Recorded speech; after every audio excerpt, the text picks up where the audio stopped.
हमारा 5th chapter चल रहा है।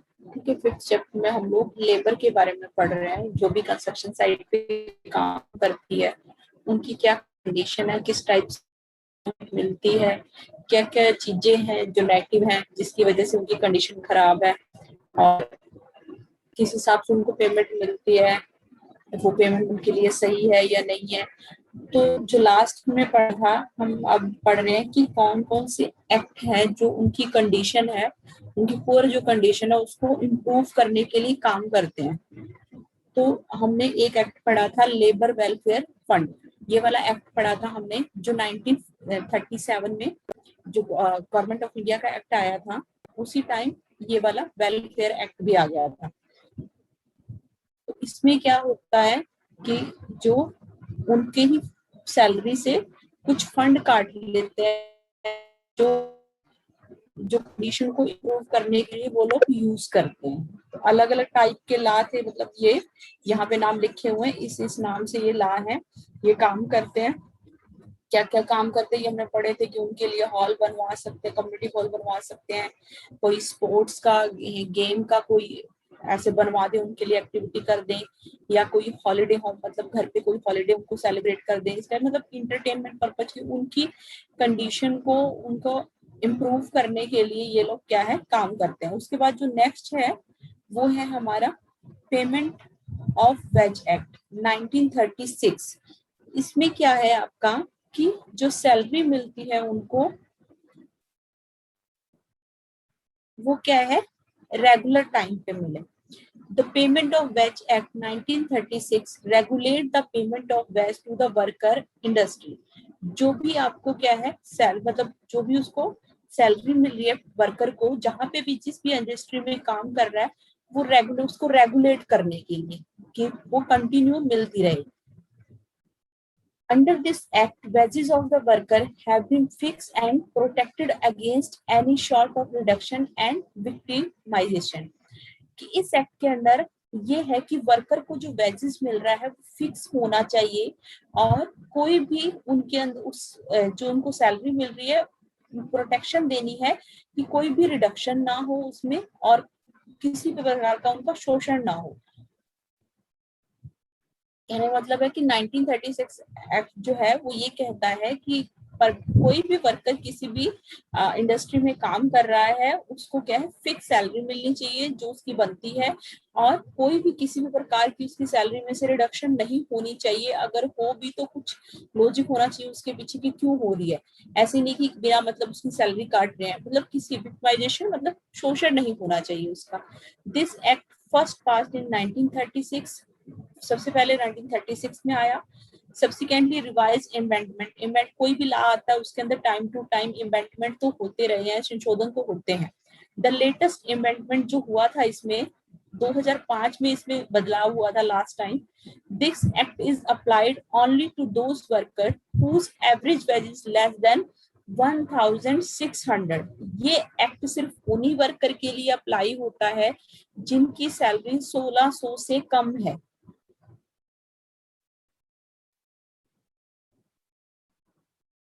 सोलह सौ से कम है। In this act attempt remedy some of the evil related to the worker such delay in the payment.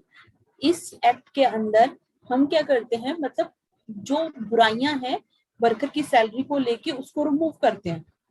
Like जैसे आपका कि उनकी पेमेंट में डिले हो रहा है, या फिर उनको पेमेंट मिल नहीं रही है, या फिर कोई भी उसके अंदर सैलरी जो है काट रहे हैं, वो कोई भी फाइन के तौर पे जबरदस्ती उनको फाइन काटा जा रहा है। तो इस टाइप से जो उनको दिक्कतें आ रही हैं उसको क्या करने के लिए, ठीक करने के लिए, उन बुराइयों को दूर करने के लिए ये एक्ट बनाया गया है। This act was first pass इन 1936। 1936 में पास किया गया था, लेकिन क्या है इसको अप्लाई किया गया है 21 मार्च 1936 में। ठीक है, 21 मार्च। यहाँ तक क्या है हमने पढ़ा कि 1936 में एक एक्ट आया जो वर्कर की सैलरी है उसको रेगुलेट करने के लिए उनका उसकी उनकी सैलरी जो है फिक्स रहे, उनकी किसी प्रकार की उस सैलरी में से कुछ काटा ना जाए और कोई किसी प्रकार का शोषण ना हो। उनको पास किया गया था 1936 में, टाइम टू टाइम अमेंडमेंट होते रहे, संशोधन होते रहे। 2005 में लास्ट संशोधन हुआ था इसमें। ये उन वर्कर के लिए वैलिड है जिनकी सैलरी 1600 से कम है। इसके अंदर जो भी बुराइयां हैं वेजेस को लेके जो इस सैलरी के अंडर आते हैं, लाइक उनका पेमेंट सही से नहीं मिल रहा, टाइम पे नहीं मिल रहा है, और या मिल ही नहीं रहा है, या फिर कोई सैलरी मतलब उनकी सैलरी में से कुछ फाइन के तौर पे कुछ काट रहे हैं, तो उन सारी चीजों को दूर करने के लिए ये क्या किया गया है, ये एक्ट लाया गया। उसके बाद कि इसके अंदर क्या क्या प्रोविजन है, क्या क्या चीजें दी गई। पहला, जो चिल्ड्रन है should be expected from the fine. अगर चिल्ड्रन काम कर रहा है, 15 साल से कम का बच्चा काम कर रहा है, तो उसको फाइन नहीं लगना चाहिए किसी भी तरीके का। उसको फाइन से एक्सपेक्ट मतलब उसको निकालना है, उससे एक्सक्लूड करना है, ठीक है। बच्चे के ऊपर कोई भी फाइन नहीं लगना चाहिए, पहला ये। दूसरा, minimum amount which should be deducted one of the fine not exceed any month half of the an rupee of the worker. कोई भी फाइन काट रहा है, मान लो 1500 सैलरी तो यही जो हमारे घर पे काम करते हैं, झाड़ू लगा रहे, खाना वगैरह बना रहे, इनको ही मिलती है, ठीक है। तो मतलब उसमें से डिडक्शन नहीं होनी चाहिए। डिडक्शन हो भी रही है तो ऐसे ना हो कि वो आधे महीने की सैलरी से ज्यादा हो जाए, या फिर ये हो सकता है कि वन डे वेजेस है वो ले सकते हैं, उससे फाइन से ज्यादा नहीं होनी चाहिए। The sum realized as fine should be utilized for some purpose beneficial to the employee as class should be approved some recognized and competent। जो फंड फाइन के तौर पे काटा जा रहा है वो उसी एम्प्लॉय की बेनिफिशियल के लिए यूज होना चाहिए, शुड बी। और जो बेनिफिशियल के लिए यूजर है वो किसी रिकॉग्नाइज या कॉम्पिटेंट अथॉरिटी, जो उससे रिलेटेड अथॉरिटी है, उसको इस बात का पता होना चाहिए कि वो किस तरीके से उसका फंड काटा जा रहा है और एम्प्लॉयर के लिए क्या बेनिफिट क्रिएट किया जा रहा है उसको करके। उसके बाद next, notice specified the act omission respect to fine likely to impose worker should post it and circulate broad their knowledge। कोई भी एक्ट उसके ऊपर लगा रहे हैं, उस कुछ भी उसको दे रहे हैं या उससे ले रहे हैं, ओमिशन मतलब जबरदस्ती, ठीक है। तो रिस्पेक्ट फाइन, जो भी फाइन उससे लिया जा रहा है वो जबरदस्ती नहीं ले सकते। अगर ले रहे हो तो उसकी नॉलेज में होना, ब्रॉट टू देयर नॉलेज, उसकी नॉलेज में होना चाहिए कि क्यों ले रहे हो आप। And any other fine should be deemed to be illegal. कोई भी ऐसे वाला फाइन नहीं ले सकते जो इलीगल हो। तो जो भी फाइन उससे लेना है उसको उसके बारे में नॉलेज होनी चाहिए कि हम मेरा ये फाइन क्यों कटा है, मेरे से क्यों पैसे काटे जा रहे हैं। जैसे मान लो कोई काम पे नहीं आता, तो जैसे सैलरी है 2 दिन काम पे नहीं आया तो उसके हिसाब से मतलब 2 दिन की सैलरी उसकी काट ली जितनी बनती थी। तो अगर काट रहे हो तो उसको पता होना चाहिए कि क्यों काट दिया आपने सैलरी। या फिर मतलब घर में काम करके अगर कुछ चीज टूट जाती है, कुछ लोग तो सोचते हैं कि चलो टूट गया कोई बात नहीं, लेकिन कुछ तो सोचते हैं कि हमारा बहुत महंगा था तो हम तो तुम्हारी सैलरी काटेंगे, ठीक है। तो वो चीज भी काट रहे हो तो उसको पता होना चाहिए, उसकी नॉलेज में होना चाहिए कि आपने क्यों काटी है वो। उसके बाद any deduction made of for good having been damage should not exceed the wholesome price of the good damage. वही सेम पॉइंट आगे आ गया, मैं जो भी एग्जांपल दे रही थी कि अगर कोई सामान उससे टूटा है तो ऐसा ना हो कि आप उससे जो पैसे ले रहे हो उसकी सैलरी में से काट रहे हो उस सामान के प्राइस से भी ज्यादा हो। कोई चीज 200 की थी आपने 500 काट ली है, तो ऐसा नहीं होना चाहिए। जो आपका बनता है उसी हिसाब से काटना चाहिए। Deduction may be made amount of the provision housing accommodation and to loan।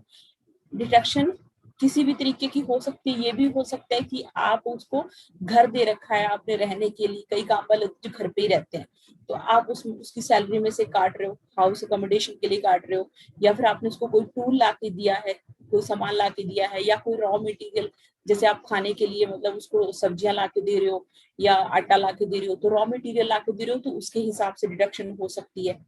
Imposition of any fine deduction made which not permitted by the law any should be made penal। जो किसी की कोई भी पेनल्टी में या फिर किसी भी पैनल में नहीं आता, किसी भी लॉ के अकॉर्डिंग नहीं है, ऐसे वाला कोई भी फाइन आप उनसे नहीं ले सकते हो।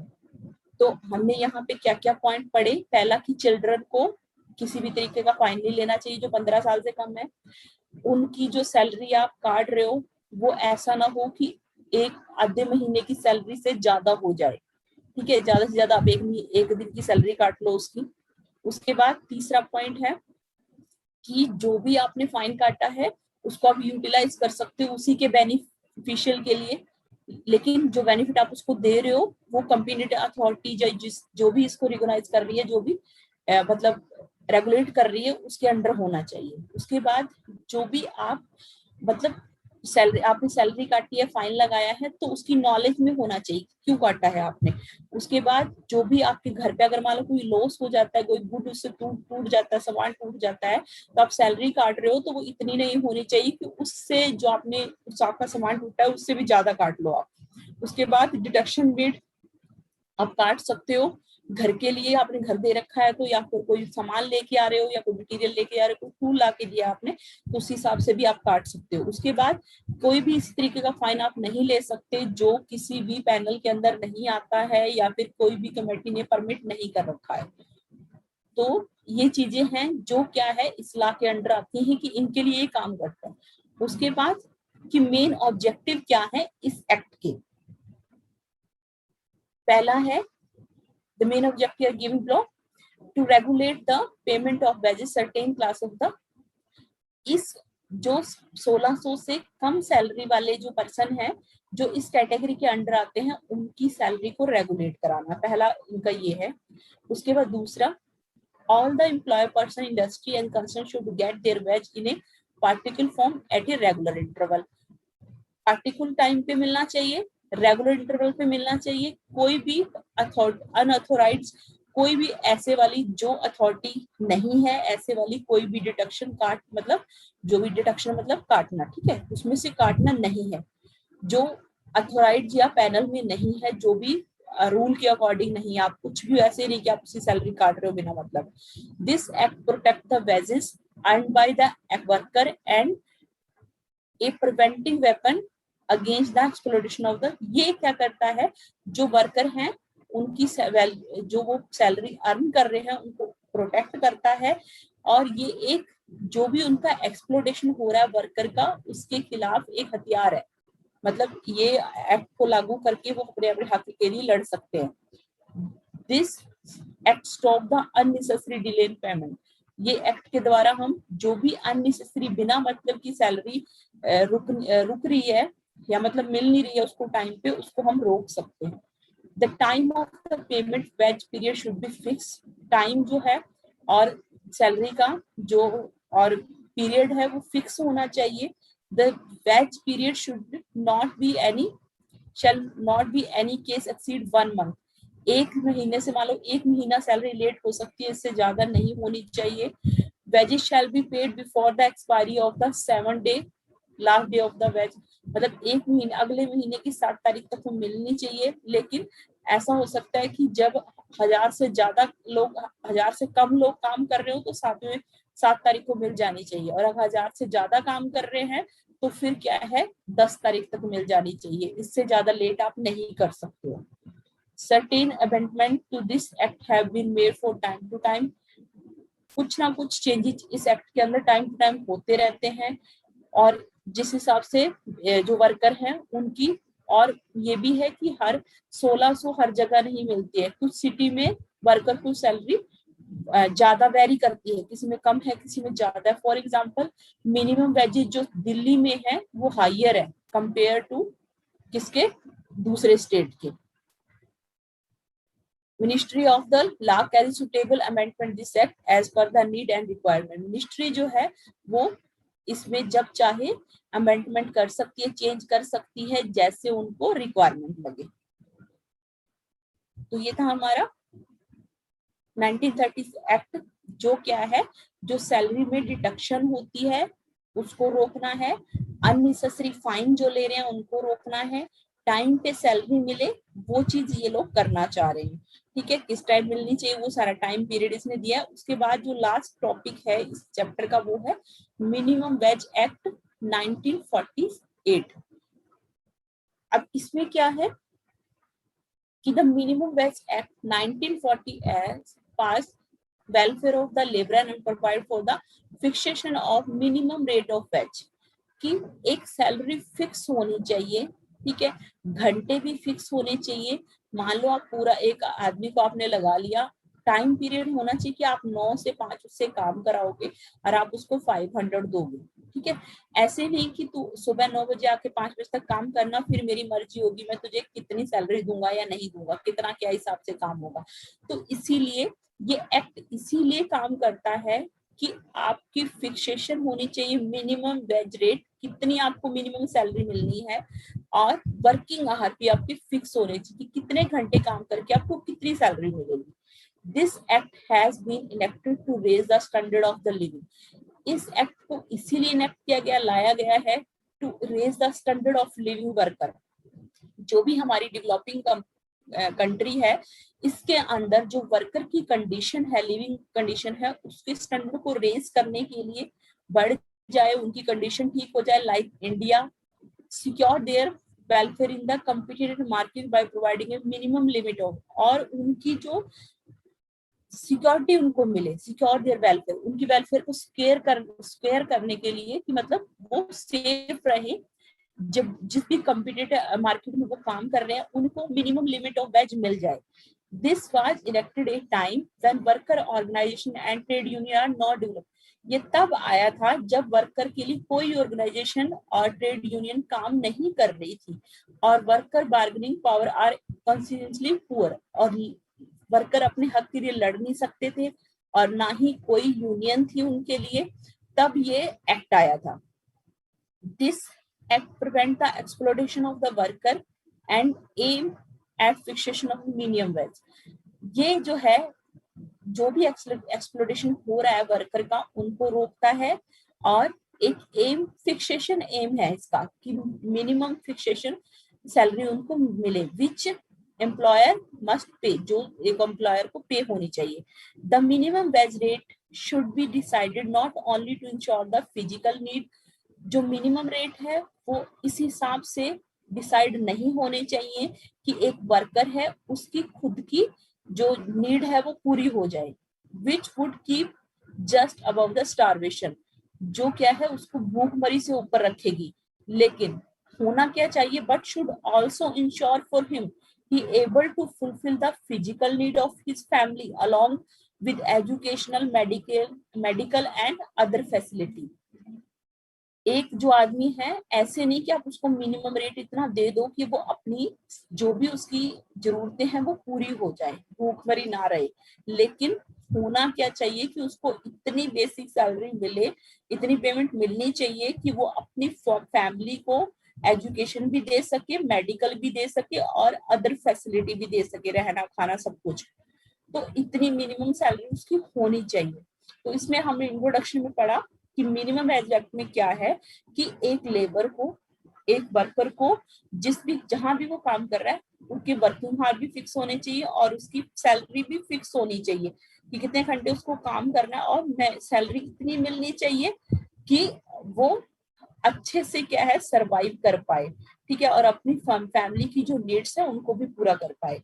उसके बाद मेन जो प्रोविजन दिए गए हैं इस एक्ट के अंडर वो है, the act provides setting of the advisory committee or wage board which empowered fulfill the collect related the basis of minimum wage are decided।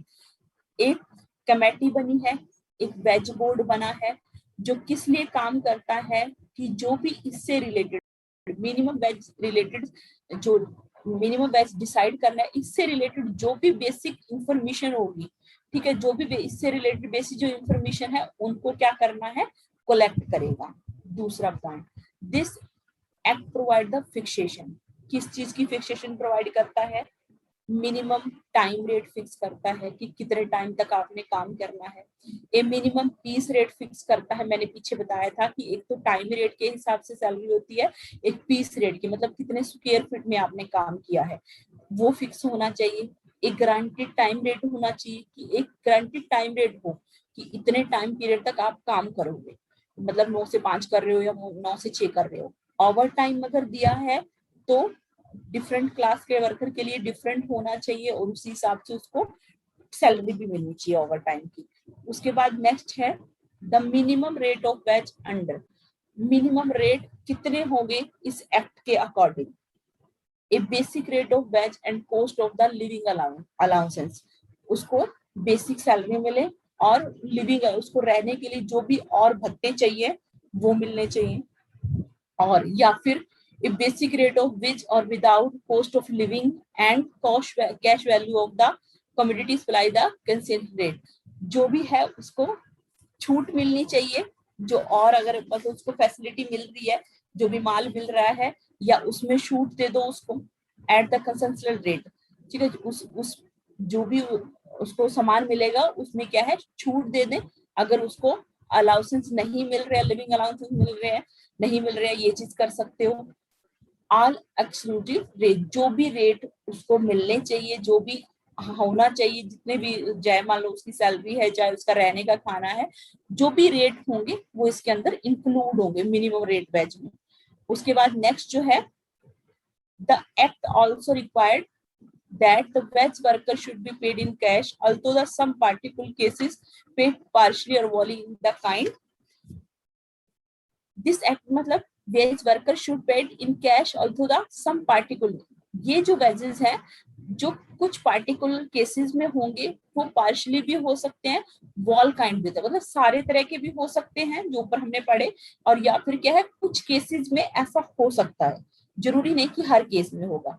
The act empower the prepaid government to fix the number of working hour, ये क्या करता है government को appropriate मतलब empower करता, force करता है कि फिक्स करे number of hour labour as per day, एक दिन में कितना काम करना है, to provide for weekly holiday, एक छुट्टी प्रोवाइड करे उनको एक महीने में सॉरी हफ्ते में, payment of the over time की पेमेंट मिले, एडिशनल एम्प्लॉयमेंट अगर देना है तो वो दे सकते हैं, मतलब एडिशनल उसको काम दोगे तो तब उसको ओवर टाइम की पेमेंट होनी चाहिए, whose minimum rate of wage already has been fix, जिनके मिनिमम रेट पहले से फिक्स हो रखे हैं उनको ये चीजें भी मिलनी चाहिए।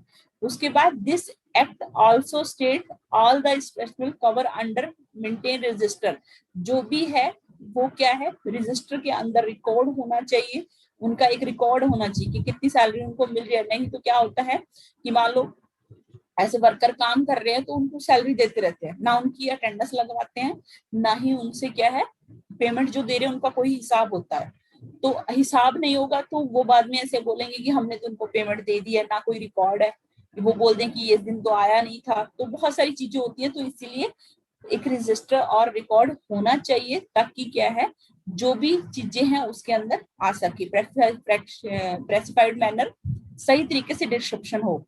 The act also provide for appointment of the inspector and authority to listen the grievances of the, इस एक्ट के अंदर इंस्पेक्टर जो इंस्पेक्शन वाला होगा कोई अथॉरिटी होनी चाहिए जो इन एम्प्लॉय का दुख सुन सके कि भाई क्या इनको तकलीफ है, decide from the claim related to payment, जो भी वो उस अपनी पेमेंट को रिलेटेड मतलब वो क्लेम कर रहे हैं, being made less than minimum prescribed rate, जो भी उनका प्रेसिफाइड रेट है मतलब जो पहले से प्रेसिफाइड है मतलब जो उनको फिक्स किए गए हैं वो मिनिमम रेट उनको मिल रहे हैं या नहीं, अगर इससे रिलेटेड कोई प्रॉब्लम है तो कोई इंस्पेक्टर या अथॉरिटी होनी चाहिए जो उनका दुख सुन सके। लास्ट है this act also provide for dealing with all the complaint related to violation provision and imposing penalty to the offender, जो भी जिसका भी शोषण हुआ है जिसके ऊपर ये रूल जबरदस्ती लागू किए गए हैं, ठीक है, उनसे रिलेटेड जो कंप्लेन है, जो भी वायलेशन हो रहा है, शोषण हो रहा है, उनसे रिलेटेड जो भी कंप्लेंट है उनको क्या है डील करने के लिए एक पैनल जो है वो होना चाहिए, ठीक है, इन ताकि ये इस एक्ट के अंदर वो क्या है सुनेंगे कि क्या प्रॉब्लम है क्या नहीं है, तो उसका सोल्यूशन उस हिसाब से होना चाहिए। तो बच्चे